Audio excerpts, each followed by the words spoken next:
몇몇 쪽에서 수급이 좀 돌면서 못 갔던 쪽이 움직이긴 하는데 반도체나 2차 전지, 자동차 힘없이 좀 내려앉으면서 답답한 분위기 이어지고 있습니다.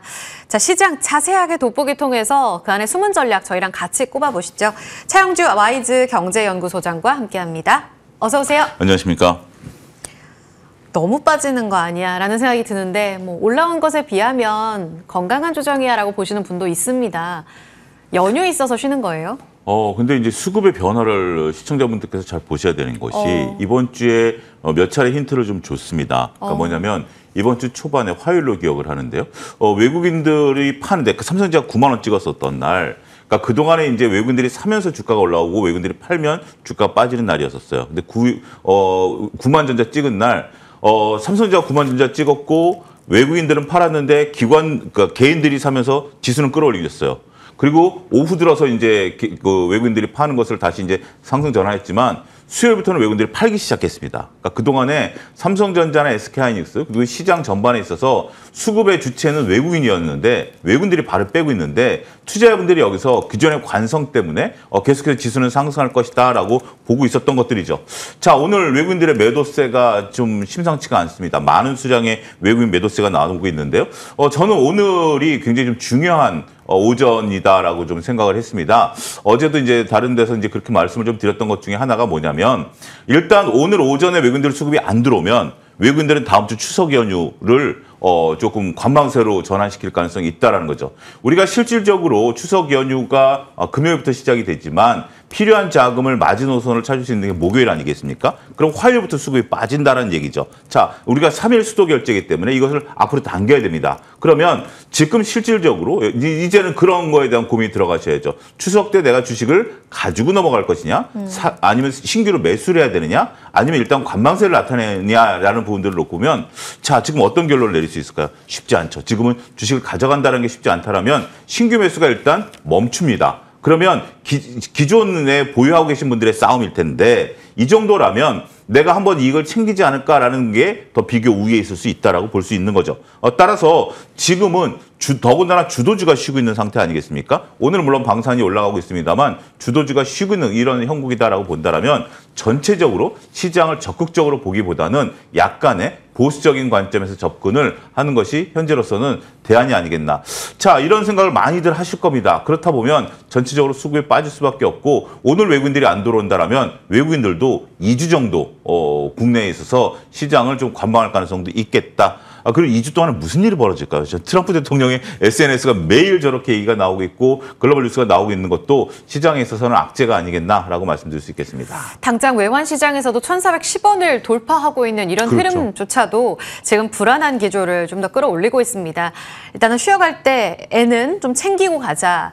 근데 시장 전체가 꺾였다는 말씀은 하시지 않았기 때문에 그럼 그 다음 주도주 찾기가 계속 될 텐데요. 네. 반도체가 쉬어가는 동안 지금 조방 원전이 다시 꿈틀댔단 말이에요. 반도체 달리기 직전에 움직였었던 대장주들이잖아요. 방금 말씀하신 방산이 연휴 이후에 차기 주도주가 될 가능성도 높게 보세요? 일단 오늘은 누가 강하냐가 가장 이제 강하게 이제 오늘 같은 날 누가 저를 버텨주느냐라는 부분들을 놓고 보면 그나마 이제 버텨주고 있는 것들이 이제 방산이다라고 말씀드리겠습니다. 이번 주 후반에 계속. 방산들이 그동안에 어떻게 보면 조방 원전 중에 가장 먼저 쉬었던 것이 방산 섹터였어요. 한 30% 가까이 이제 쉬어주다가 다시 방산주들이 올라오고 있는 그런 모습들인데 저는 차기 주도주로 부각될 가능성을 현재로서는 가장 크게 보고 있는 섹터가 아니겠나라고 좀 말씀드릴 수 있겠습니다. 몇몇 종목들이 52주 신고가를 좀 가고 있는데 이런 모습들은 충분히 가능성이 있다 보이고 있는 거죠. 제가 지난주에 이제 전력기기를 말씀 좀 드렸는데 전력기기가 52주 신고가에서 자꾸 벽에 부딪혀요. 효성중공업이나 현대일렉 같은 경우가 자꾸 부딪히는 거 보면 여기서 좀 시간 만만치가 않겠다, 시간이 좀 걸리겠다라는 생각이 운연히 드는 거죠. 자꾸 이제 머리가 부딪히다 보면 머리가 아프면 더 이상 고개를 못 들겠죠. 하지만 방산주 같은 경우는 계속해서 52주 신고가를 돌파하는 종목들이 현재 지금 나타나고 있는 거 아니겠습니까? 이런 모습들을 보게 된다면 방산주가 훨씬 더 쉬워 보인다라는 거죠. 그러면 뭘 믿고 방산주를 그렇게 적극적으로 추천을 하느냐라는 질문에 대해서는 저는 이제 트럼프 대통령이 이젠 관세에서 그러니까 개별 이제 기업들 관세에서 그러니까 국가별 관세에서 이제는 품목별 관세로 바뀌었죠. 그러고 난 다음에 이제 방위비 협상으로 갈 가능성이 현재로서 농후하다라고 봐야 되겠죠.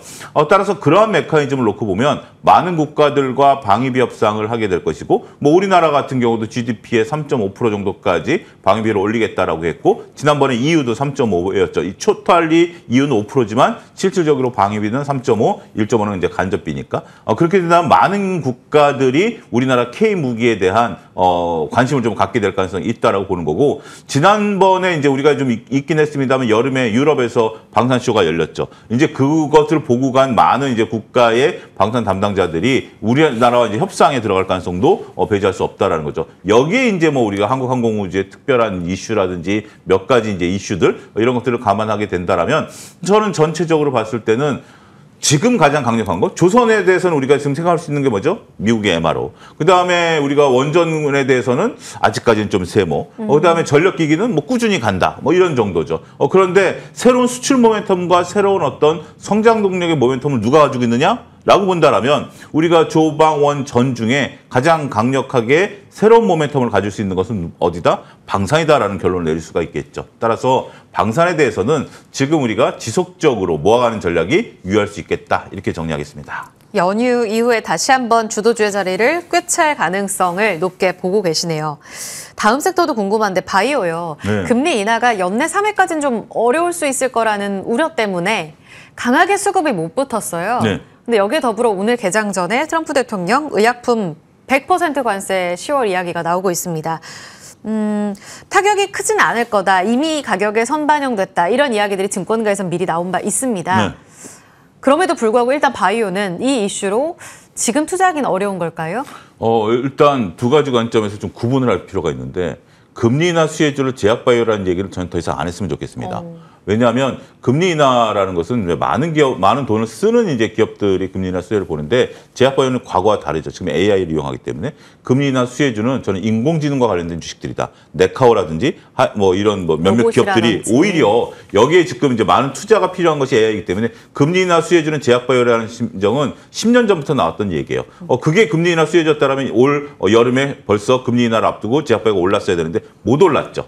그러고 나니까 오히려 증권가에서는 그게 이제 우리 그 관세에 대한 선반영이다, 이런 어떤 또 해석을 하는 것 같아요. 근데 저는 해석을 그렇게 맞춰가는 건 좀 불편하다라고 말씀드릴 수가 있겠고, 두 번째는 자 이제 본질로 들어가서 트럼프 관세 저도 깜짝 놀랐습니다. 그러면 우리가 한 2조 정도 의약품을 이제 수출한다라는 게 있는데, 그러면 그것을 피하기 위해서 미국에다 공장을 지어야 된다라는 거죠. 계획이라도 발표해야 된다라는 거죠.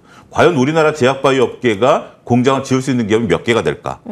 많지는 않은 거죠. 많지가 않은 게 아니라 몇 개 손에 꼽을 정도다라고 좀 말씀드릴 수가 있겠습니다. 기술 이전하는 것은 뭐 기술 이전하는 거지만 지금 실질적으로 셀트리온, 그다음에 삼성, 그리고 뭐가 있을까요? SK. 셀트리온. 뭐 이 정도를 제외하고 난다라면 실질적으로 우리나라 제약바이오 기업들의 규모가 글로벌이 굉장히 좀 그렇게 드라마틱하게 크지는 않거든요. 더군다나 미국에 공장을 지어서 미국만 판매한다? 이것도 쉬운 건 아닙니다. 따라서 이거는 굉장히 큰 악재일 수밖에 없다. 물론 전 세계 다 하는 부분들이 있습니다만, 우리나라 제약회사들의 특징 중에 하나가 제네릭을 많이 쓰고 네. 이제 수출을 하고 있는데, 제네릭 같은 경우는 뭐 일단 관세가 100% 부과되면 가격 경쟁력을 잃게 된다라는 측면이죠. 따라서 이 뉴스는 굉장히 시장에 우리 제약바이오에서는 악재입니다. 물론 한편으로는 좀 이런 생각도 있습니다.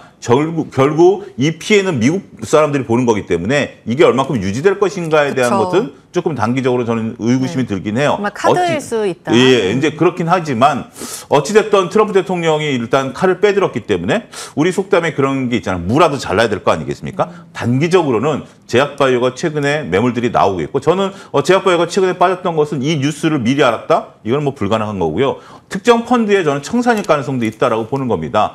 따라서 펀드의 청산이 해소될 때까지는 조금 지켜보면서, 아무래도 우리가 추석 연휴라는 범퍼가 있잖아요. 그 범퍼 기간 동안에 나온 뉴스 플로우를 보고 결정하자, 이렇게 정리하겠습니다.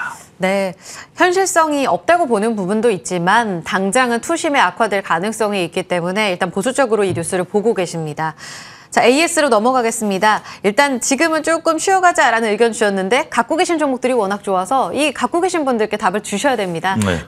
지난주에 네이버를 주셨는데 한 주 만에 또 뉴스가 폭발적으로 나오면서 그렇습니다. 어제 오늘 거래를 뿜습니다. 두나무와의 이 포괄적 주식 교환 그리고 스테이블코인 시장의 등장. 이 네이버가 앞으로 어디까지 올라갈까? 그러면 기존에 주셨던 목표가 대비로 더 업사이드 열어두십니까? 아닙니다. 저는 오히려 지금 이거 좀 정리해가는 구간들이 좀 필요할 것이다라고 볼 수 있습니다. 어제 이제 굉장히 이제 기분 좋게 올랐죠. 네. 충분히 이제 수익을 실현할 수 있는 구간까지 올라가 있는 상황이기 때문에 그리고 이제 오늘 올라가는 부분들 좀 나오고 있는 건데, 그러니까 네이버 입장에서 보면 두나무를 품음으로써 굉장히 좀 그렇고 새로운 모멘텀이 있다라는 것은 사실입니다. 하지만 아직까지 전체적인 매출에 있어서 그리고 영업이익의 비중에서 광고가 많이 차지하는 비중들이 있는 부분들이기 때문에 신사업에 대한 이제 기대감으로 올랐던 부분들이 있고요. 나중에 이 협업을 통해서 실질적인 이익이 나타나는 구간은 조금 시간이 걸릴 가능성이 있습니다. 그래서 만약에 어제 이렇게 많이 안 올랐었다라면 조금 보유 의견을 말씀드리긴 하겠습니다만 이제부터는 물량을 조금 정리해놨다가 우리가 많은 기업들이 그랬잖아요. 기대감으로 올랐다가 주가가 조정받는 그 사례를 또 나타낼 가능성이 있겠다, 이렇게 정리하겠습니다. 기분 좋게 챙길 때 네이버 AS까지 함께하신 분들 축하드립니다. 최영주 와이즈 경제연구소장과 함께했고요. 금요일 마무리 짓겠습니다. 오늘도 남은 시간 현명한 대응 이어가세요. 고맙습니다.